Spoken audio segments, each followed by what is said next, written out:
호우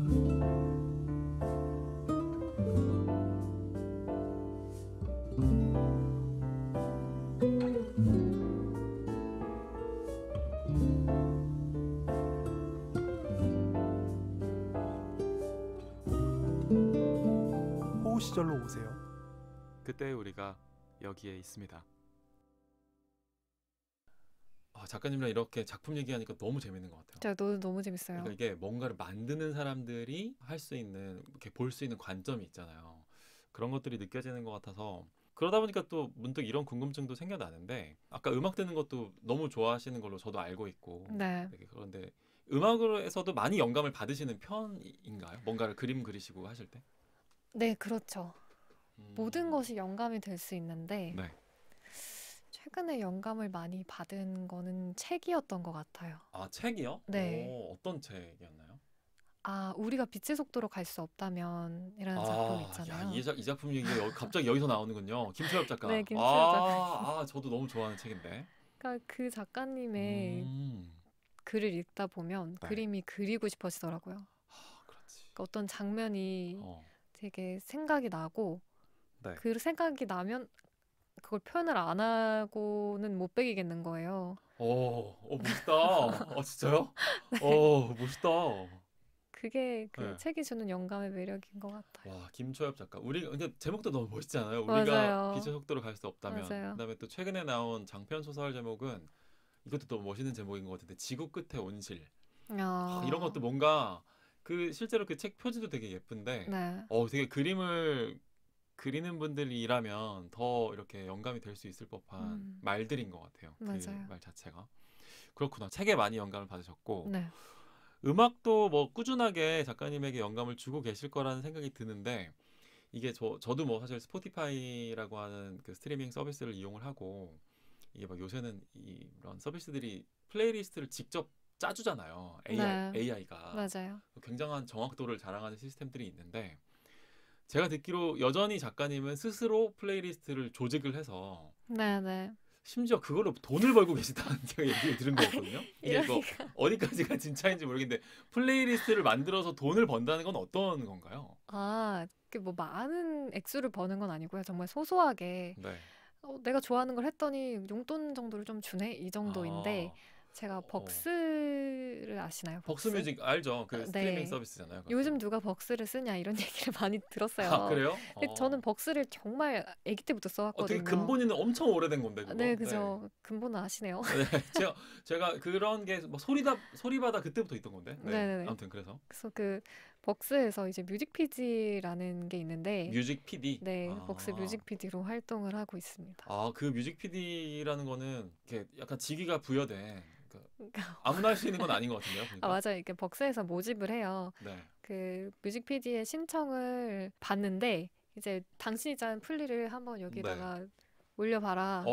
우리가 검수해가지고 네 플리가 괜찮으면 벅스 뮤직비디오 하게 해줄게 이렇게 하는 거예요. 그러니까 그 선정이 되신 거네요. 맞아요. 그러니까 채용되신 거네요. 쉽게 말해서. 대박이다. 작가님이 직접 이렇게 그 무드에 맞는 뭐 이렇게 플레이리스트를 짜서 올리면 네네네. 그거에 의해서 또 수익이 뭐 그게 뭐 용돈이라고 하더라도 네네네. 뭐 이게 발생이 되는. 네, 그렇죠. 그런 구조인 거군요. 사실 그런 수입보다는 벅스에서 한 달에 한 2개인가 플리를 업로드를 하면 네네.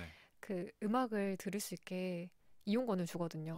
그것만 해도 너무 좋지 않아요? 네, 그러니까 음악을 좋아하면 내가 좋아하는 음악 모아서 플레이리스트 만들고 그리고 음악 공짜로 들을 수 있게 되는 거예요. 너무 좋은 선순환 구조인 것 같아요. 네, 서로 좋은 거죠. 네, 그래서 작가님은 최근에도 이제 그 103이라고 하는 그걸로 활동을 거기서 하고 계신 거고. 네. 그렇군요. 근데 진짜 하루를 되게 빠듯하게 쓰실 것 같아요. 생각보다 우쿨렐레 치시고 아니 집에 누워 있을 틈이 없을 것 같은데. 누워서 모든 걸 다 하는 거죠. 그렇구나. 누워서 작업하고 그렇지. 우쿨렐레도 한 번에 치고. 하나만 하라는 법은 없으니까. 맞아요. 어떤 플레이리스트일지도 너무 궁금한데, 그러면 음악 얘기를 좁혀본다면 작가님의 뭐 인생곡이라든지 뭐 인생 가수, 인생 아티스트 뭐 이런 얘기도 한번 들어보고 싶어요. 너무 많겠지만 물론 너무 그걸 한 곡 한 명만 꼽는다는 건 너무 어렵겠지만, 예를 들면은 저한테 있어서의 뭐 류이치 사카모토 같은 뭐 이승환 씨 같은 막 이제 그런 존재가 작가님께는 어떤 아티스트고 어떤 곡일까 되게 궁금해지거든요. 인생 곡이 인생 아티스트에게 나온 건 아니거든요. 그렇죠. 그럴 수 있죠. 그러니까 인생 아티스트와 인생 곡은 다를 수 다른데 있죠. 다를 수 있죠. 일단 먼저 인생 아티스트부터 말씀드리면 네, 우리 또 사실 이런 거 사실은 저희 다 이런 거 정해놓고 살잖아요. 맞아요. 그죠? 맞아요. 그래서 딱 물어보면 바로 나오는 거야. 맞아. 별로 고민할 게 없어요. 인생 아티스트부터 들어볼게요. 너무 미러전 같아요. 근데 지금 약간 저 그러니까 너무 뭔지 알겠어. 사실은 얘기하시면 네. 저도 사실은 그 누가 나한테 물어봐도 얘기할 준비가 돼 있거든요. 그 섹션이 마련돼 있어 이미. 물어봐주길 바라서 기다리는 거야. 너무 궁금해요. 그래서 인생 아티스트부터 뭐 일단 네. 이거는 제가 진짜 이 가수를 좋아한다고 당당하게 말할 수 있을 것 같은데 네. 왜 스포티파이를 쓰면 네. 이렇게 연말 결산을 해주잖아요. 그렇죠. 그러면 내가 그 1년 동안 어떤 아티스트의 노래를 얼만큼 상위 네. 몇 %로 들었냐까지 나오는데 잠깐 근데 그러면 작가님은 벅스도 쓰시고 스포티파이도 쓰시는 거군요. 네네. 그래, 역시 음자랄들은 하나만 쓰지 않거든요. 그렇죠. 하나만 네. 쓸 수 없죠. 좋습니다. 그래서 연말 결산 결과 연말 결산 결과에서 제가 이 아티스트의 음악을 들은 리스너들 중에 0.3%더라고요. 진짜. 잠깐만. 그러니까 스포티파이 전체 유저 가운데 네.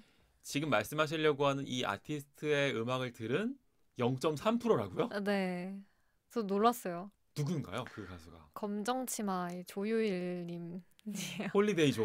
네, 너무 검정치마를 좋아하시는군요. 그러면은 근데 검정치마는 상당히 네. 그래도 대형 아티스트인데. 그쵸. 근데 스포티파이 전체에서 0.3% 안에 들어오셨다고 얼마나 많이 드신 거예요?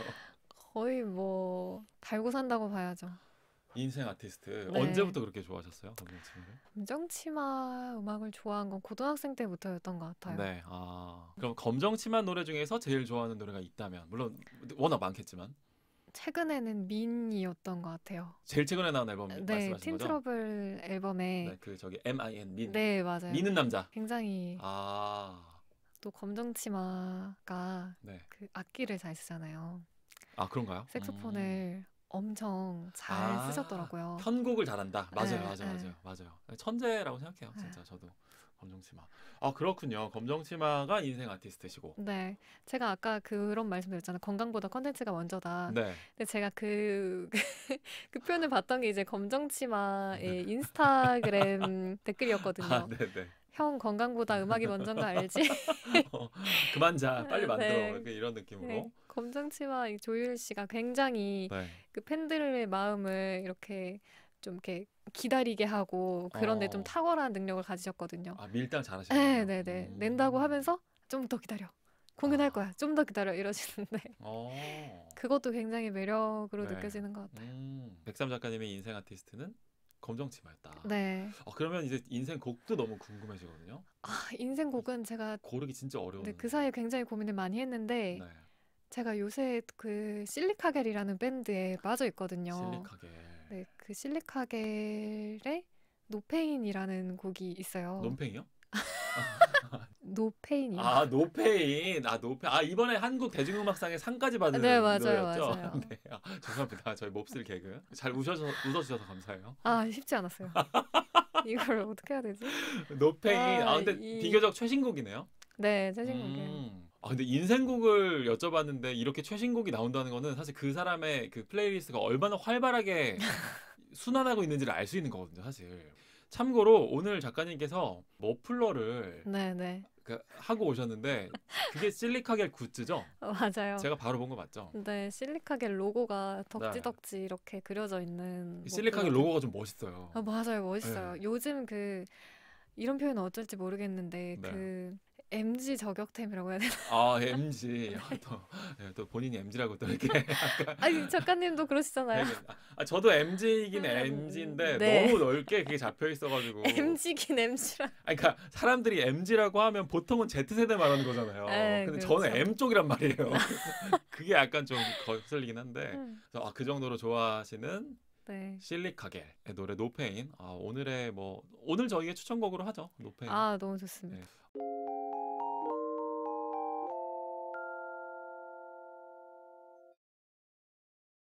남아있는 시간은 저희 그래도 조셰프님은 없지만 연애발굴 그래도 한번 해볼까요?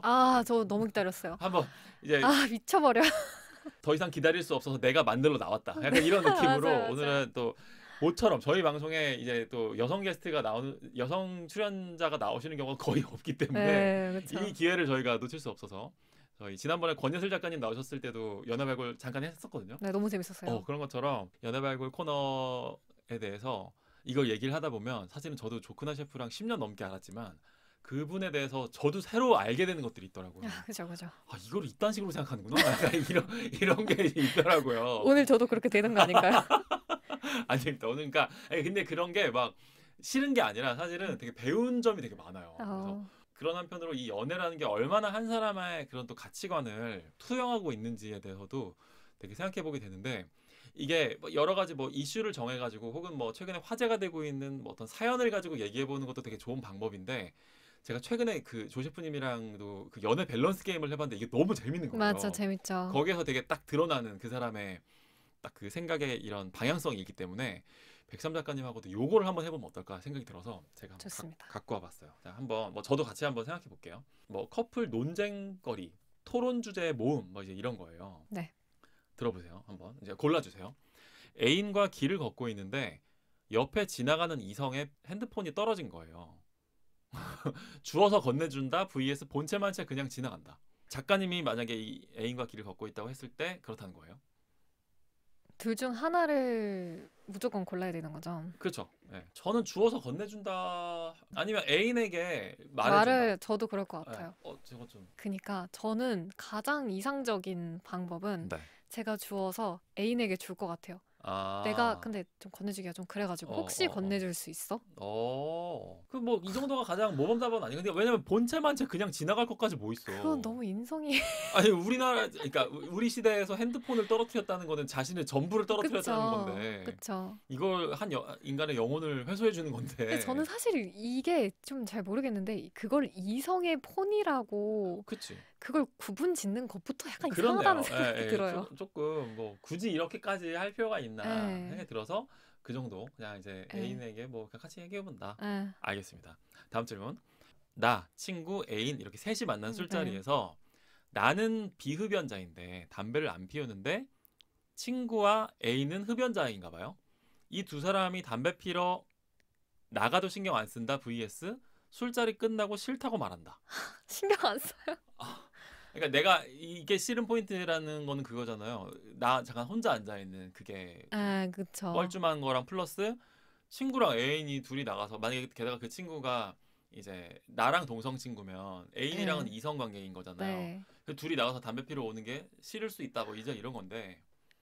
근데 이게 싫을 정도면은 그냥 셋이 안 만나면 안 되냐? 그러니까 왜 이렇게 셋이 만나야 돼? 왜 친구랑 끼어서 그렇게 아득바득 만나야 되는지. 그치 뭐. 신경 안 쓸 것 같아요. 신경 안 쓴다. 네, 알아서 신경 쓸 사이면 만나지 않는다. 오케이. 좋네요. 아주 단호하게 답변해 주셨어요. 다음 질문. 나, 애인, 애인의 친구 이렇게 셋인데 그 상쾌한 있잖아요. 그 퍼티나무 들어가 있는 그 숙취제를 사왔는데 2개밖에 없다. 이랬을 때 나랑 애인에게 준다 vs 애인과 애인 친구에게 준다. 저는 무조건 애인이랑 애인 친구에게 주죠. 왜요? 왜 무조건인가요? 그냥 배려심이 넘치. 내가 2개를 산 거잖아요. 상황이. 그렇죠. 내가 2개를 사왔는데 그걸 나랑 뭐 애인만 먹던가 나랑 애인 친구만 먹으면 한 명은 뭐냐고요. 차라리 그렇네. 제가 안 먹는 게 낫죠. 그래서 그 상황에서는 아득바득 내가 2개 사놓고 내가 먹어야 돼. 근데 그렇게 생각 안 하는 사람들이 있긴 할 거예요. 아니 내가 그래요? 사왔는데 나는 하나 먹어야지라고 생각할 수 있어. 조크는 그렇게 생각할 수도 있어. 없다고 막 말해. 어떤 삶을 살아오신 거예요? 아닌가? 잘 모르겠네.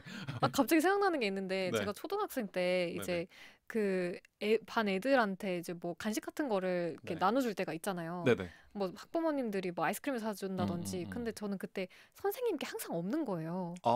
이상하게 선생님이 안 드시더라고요. 네. 그때 저는 제 거를 그냥 드렸어요. 그리고 제가 안 먹는 거예요. 그렇게 그러니까 제가 뭘 먹고 남이 안 먹는 걸 보는 게 어려운 사람인 거예요. 그러니까 이런 상황이면 무조건 저는 제가 안 먹고 애인이랑 애인 친구한테 주죠. 근데 이거는 그렇지 않은 사람들이 전 대부분일 거라고 생각하거든요. 그걸 안 먹고 있는 사람의 마음이 너무 무한하지 않을까 싶은 그게 배려심이죠. 배려심. 아주 멋집니다. 그런 분에게는 이건 사실은 좀 되게 쉬운 질문이네요. 네, 별로 밸런스가 맞지 않는. 내가 그게 뭐라고 먹냐 이런 느낌. 좋습니다. 다음 질문. 1년 선물로 이제 교제한 지 1년 된 선물로 아이패드를 준비했는데 이거 약간 아이패드를 나는 이제 사려고 준비했어요. 1년 기념일이니까. 근데 A는 나한테 책을 줬어요. 김초엽의 책을 줬어요. 우리가 빛의 속도로 갈 수 없다면 정가 16,000원 책을 줬어요. 그랬을 때 근데 이제 애인이 나한테 책 준 게 먼저였어요. 네. 근데 난 이제 아이패드를 지금 이제 가방 안에 넣고 있는데 이 아이패드를 그냥 준다 vs 다음에 준다. 저는 다음에 준다. 아, 다음에 준다. 네, 이게 네. 내가 책 받았으니까 너에게 아이패드를 주기 싫어 이런 마음이 아니라 네.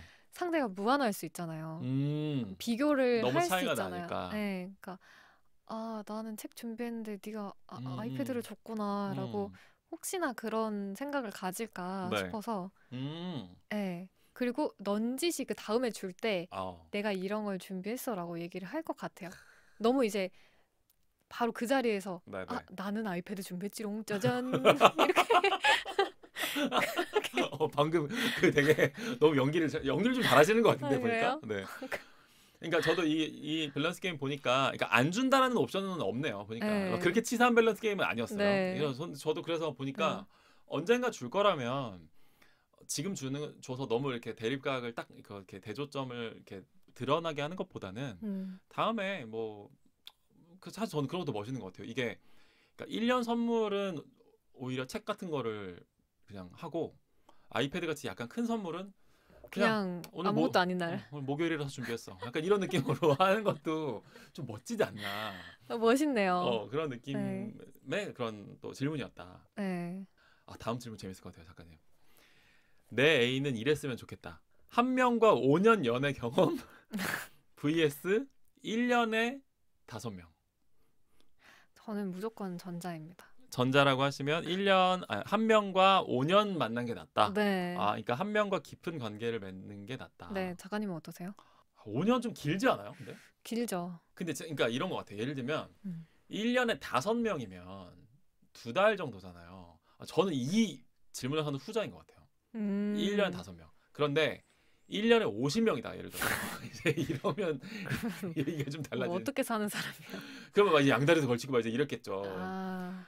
근데 1년에 5명이면 저는 그 5명이 전부 다 그냥 별로 의미 없이 생각할 것 같아요. 근데 그 의미 없는 관계를 계속 이어야만 했던 그 심리도 저는 이해가 안 가긴 하는 거죠. 뭔가 제가 그 사람 되게 좋아한다면 희망 회로를 이렇게 돌리겠죠. 이때 이 1년이 그 사람에게 되게 힘든 때였을 거고 그 1년에 5명을 만나는 혹은 50명을 만나는 이런 헛된 경험을 통해서 그 사람은 이제는 이러지 않을 거야 라고 하는 뭔가 그런 희망 회로를 돌릴 것 같은데 그 돌릴 수 있는 여지가 있는데 한 명과 5년 연애 경험은 그 희망 회로를 돌릴 수 있는 여지는 좀 적은 것 같아요. 5년이면 20개의 계절이잖아요. 그쵸. 와, 이거는 좀 그렇지 않나? 라는 생각이 작가님은 근데 전자라고 하셨는데 어떤 일단은 1년에 5명이면 약간 너무 가벼운 사람처럼 보이나? 네, 좀 약간 정서적으로 약간 항상 뭔가 이렇게 다른 일을 만날 수 있는 여지가 있다라고 생각을 하는 사람이 아닐까라는 생각이 들고 이성 연애 중이 아니면 못 견디는 사람인 거 아니야? 그럴 수도 있죠.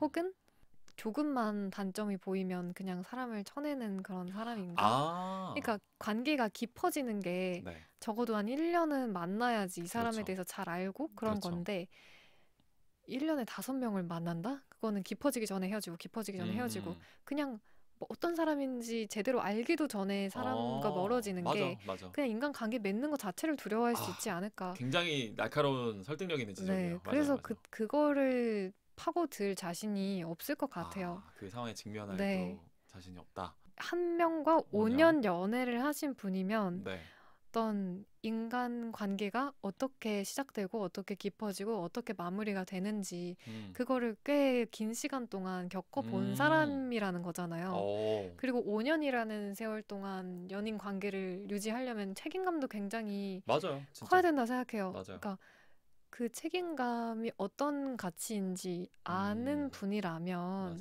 그 다음에 관계를 이어나갈 때도 안정적인 연애를 시작할 수 있지 않을까. 그리고 오히려 오래 만났다가 이별하신 분들이 저는 그럴 수 있지 않나라는 생각을 하는 게 이제는 이 사람에 대해서 다 소진을 해서 네. 그 뒤로 나아갈 수 있는 뭔가 그런 원동력이 좀 더 클 수 있지 않을까. 만약에 전제가 만약에 한 명과 5년 연애 경험을 했는데 그 사람에게 네. 아직도 미련이 있는 사람이면 사실 어렵겠죠. 아, 근데 그런 그렇지. 게 그건 아니라면, 너무, 네, 그런 게 아니라면 오히려 딱 매듭이 됐기 때문에 네, 할 만큼 해보고 헤어진 거 아니겠어? 라는 맞아요, 생각을 할 맞아요. 수 있을 것 같고 네, 저는 이런 부분도 있는 것 같아요. 1년 저기 한 명과 5년 연애 경험을 하고 이별을 하고 지금은 미련이 없다는 전제를 이어간다면 사실 5년을 만나고 헤어지는 경험은 사실 개인적으로 저는 그런 경험이 없거든요. 그러니까 그거는 굉장히 큰 사건이었을 거란 말이에요. 그쵸. 그죠? 그러니까 그래서 그렇게 큰 이별을 경험하고 그리고 나서 그 큰 슬픔을 감당하고 그 슬픔이 쭉 진정이 돼서 되게 긴 시간 동안 아마 회복했을 거고 다음 국면으로 넘어갈 수 있는 상태가 되어서 나를 만난 거라고 하면 한 사람을 떠나보내는 게 얼마나 큰 일인지의 그 의미를 맞아요. 잘 이해하고 있는 사람일 거라는 신뢰 같은 게 있을 것 같아요. 맞아요. 어떻게 보면 이 질문 한 명과 5년 연애 경험 vs 1년에 5명은 그 사람의 어떤 깊이에 대해서 우리가 한번 고민하게 만드는 그런 질문이었던 것 같은데. 네. 근데 한 명과 연애를 10년을 했다. 그러니까, 이러면 저도 조금 어려울 것 같아요. 그러니까 이게 맞아. 이 숫자 밸런스 배분을 잘해야 돼요. 아까 저 맞아요. 1년에 50명이랑 이렇게 하면 좀 달라진다고 했잖아요. 네, 아 근데 5년하고 10년은 좀 달라요, 그러면? 다르죠. 10년은 좀 10년은 어려워요. 너무 길어. 왜냐면 10년이라고 하는 거는 사실 그러니까 작가님 기준으로는 솔직히 미성년자 때부터 만난 거잖아요. 그 세월들을 비집고 들어갈 자신이 없는 거예요. 그러니까 내가 이 사람을 네. 얼마나 만나고 뭐 결혼을 하거나 네. 뭐 어떻게 될지 모르지만 만나고 계속 만나도 뭔가 이전에 만났던 사람보다 내가 적게 만났구나라는 그 생각을 지우질 못할 것 같아요. 그래서 5년까지는 모르지만 10년은 좀 조금 어렵다. 그래서 그 방금 말씀드린 이런 논리들이 다 유지가 되긴 해도 이 숫자에 따라서 밸런스의 그거는 좀 달라질 수 있다. 그런 것 같아요. 마지막 질문이에요. 나 절친 애인 셋이서 술 마시고 있을 때 더 열받는 상황을 고르는 거예요. 첫 번째, 내 친구 챙겨주는 애인. 막 이렇게 너무 챙겨줘. 막 숟가락도 다 휴지 깔아주고 막 깻잎도 떼주고 막 이래요. vs 내 친구 무시하는 애인. 일단 저는 이런 사람을 만날 일이 없어요. 둘 다 이런 사람은 만나고 싶지는 일단 않다. 네, 근데 굳이 골라야 된다면 네. 무시하는 애인이 더 열받을 것 같아요. 내 친구를 무시하는 애인이 더 열받는다. 네, 이거 약간 인품의 문제 아닌가요? 그쵸. 그쵸. 근데 제가 무시하는 애인을 더 열받는 사람이라고 꼽은 이유는 뭐냐면 네. 이렇게 무시하는 행동의 그 깊은 내면 안에는 약간 네. 자격지심 같은 게 있어서라고 생각하거든요. 자기가 뭔가 부족한 부분이 있으니까 어허. 상대를 까내리면서 그걸 좀 채우려고 하는 거예요. 네, 날카로운 아주 각도인데 지금. 네, 그래서 내 친구를 무시하는 거는 네. 어찌 보면 굉장히 어떤 열등감을 가지고 있거나 네, 혹은 네. 나도 묶어가지고 사실 무시하는 어. 마음을 가지고 있지 않을까 하는 생각이 의구심으로 들어서 연결이 된다. 네. 그래서 친구를 챙겨주는 거는 네. 오히려 고맙죠. 그래. 내가 소중하게 생각하는 친구를 소개시켜 주는데 챙겨준다? 저보다 잘 챙겨줘도 그래 고맙다 할 것 같아요. 막 그리고 내 친구니까 챙겨주는 거니까 그쵸. 생각하면 그죠? 그렇죠. 그 막 뭐 입가에 묻은 걸 뭐 손으로 막 닦아주고 이런 거 아니잖아요. 다음부터는 이런 거 묻히지 마요. 막 이런 거 얘기하는 거 아니니까. 아니, 그쵸. 이런 거면은 그냥 딱 예의를 갖춰서 하는 거면 네, 그런 거면. 상관이 없다. 근데 저는 이 질문이 좀 이해가 안 되는 게 네. 여기서 내 친구를 챙겨주는 애인을 더 싫다고 하는 사람이 있을까요, 진짜로?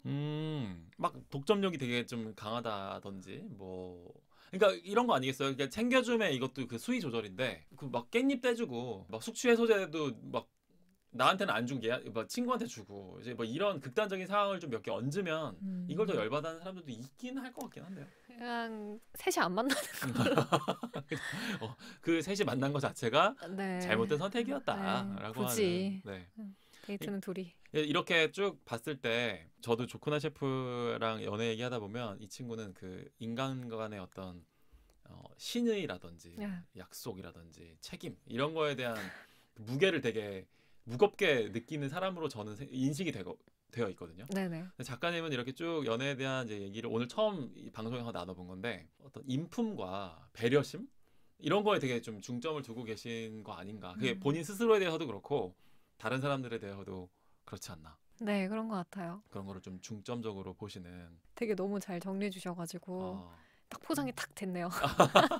사실은 이 연애 발굴 얘기를 더 깊게, 더 길게 나눠보고 싶은데 저희 벌써 약속된 그 스튜디오 녹음 시간이 다 됐어요. 맞아요. 네, 아쉽습니다. 시간이 너무 빨리 가지 않았어요? 근데? 진짜요. 엄청 빨리 갔어요. 저희 오늘 이제 2시간을 했거든요. 뭐 2시간 정도면 충분하지 않을까라고 생각했는데 개인적으로 좀 부족했던 것 같아요. 맞아요. 한 1시간 정도 더 했어도 조크나 셰프랑 원래 녹음하는 거는 이제 3시간 아니면 4시간인데 네. 그 템포로 했어도 전혀 문제가 없었겠다는 생각이 들 정도로 아주 전 개인적으로는 굉장히 즐거웠는데 작가님 혹시 오늘 녹음 호우시절 스튜디오에 나와주신 감상?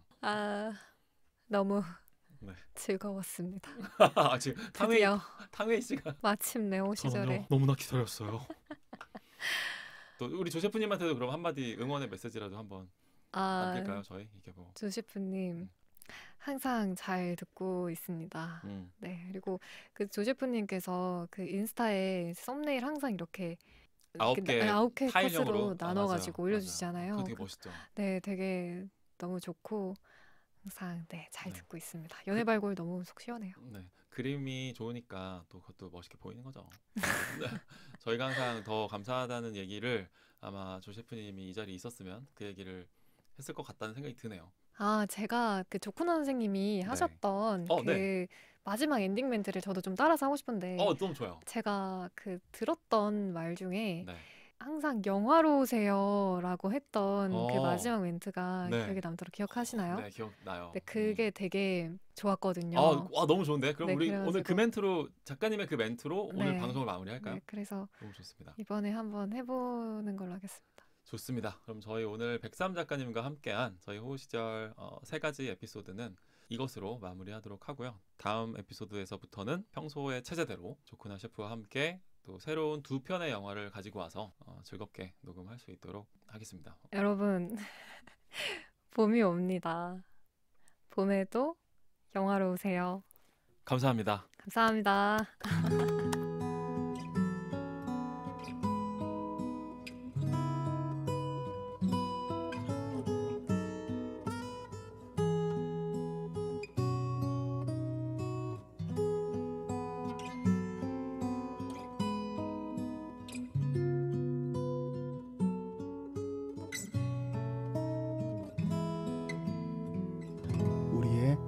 호우시절